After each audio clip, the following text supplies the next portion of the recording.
ਇਹ ਜੀ ਸਾਡੇ ਕਰੇਨ वाली पार्टी दे यूसी दे सरपरस्त आला ने ये ਤੁਹਾਨੂੰ एक पैगाम देना चाहते हैं। जो इमरान भाई सारे पैगाम मैं ये पैगाम देना चाहना तरीके इंसाफ वाले यूथियां नूं कि जेड़े उन्होंने लीडर ने MNA MPA वगैरह वो हर रोज़ कोई ना कोई नया बंदा वो ये कह रहा है कि मेरा इस तारीख ना कोई तलक नहीं, वो ये गल करके तो वो आज़ाद हो रहा है, यानी कि छित्र पोले तो डर तो कि मैनू जेल ना भेजा जाए, मेरे ते कोई जुल्म सतम ना हो। हालांकि इस तरह नहीं हो रहा।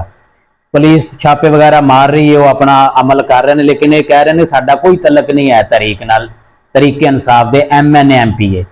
तो मैं ये कहना चाहना कि ये तो कह के आज़ाद हो गए ने, तो जिहड़ा 3400 बंदा फड़िया है इन्हां दा तरीके इंसाफ दा छोटे कारकुन जिहड़े वोटर ने उन्हां दा वारिस कौन है? आ जिहड़े बंदे आज़ाद फिर रहे हैं तरीके इंसाफ नूं इमरान खान नूं चाहण वाले, वो इन्हां तो इबरत हासिल करन कि ये आप कह के साडा कोई तलक नहीं, आज़ाद हो गए ने ते 3400 बंदा तो उत्थे दा उत्थे फड़ीचा है। तो मैं दावत फिक्र देना कि आओ दीन की तरफ, आओ तरीके लबैक की तरफ, कि जिहड़ा एक हजूर दा गुलाम अज भी लांग मार्च दे विच उन्हें ऐलान किया है कि इन्हां ते जुल्म सतम खत्म करो, यानी कि तरीके इंसाफ वालियां ते खत्म करो। नून लीग नूं उन्हें पैगाम दिता है बड़ा जोरदार और बड़ा जलाल दे विच।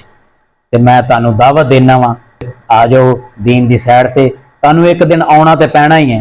आज ले उनकी पनाह, आज मदद मांग उनसे, फिर नहीं मानेंगे क़यामत में अगर मान गया।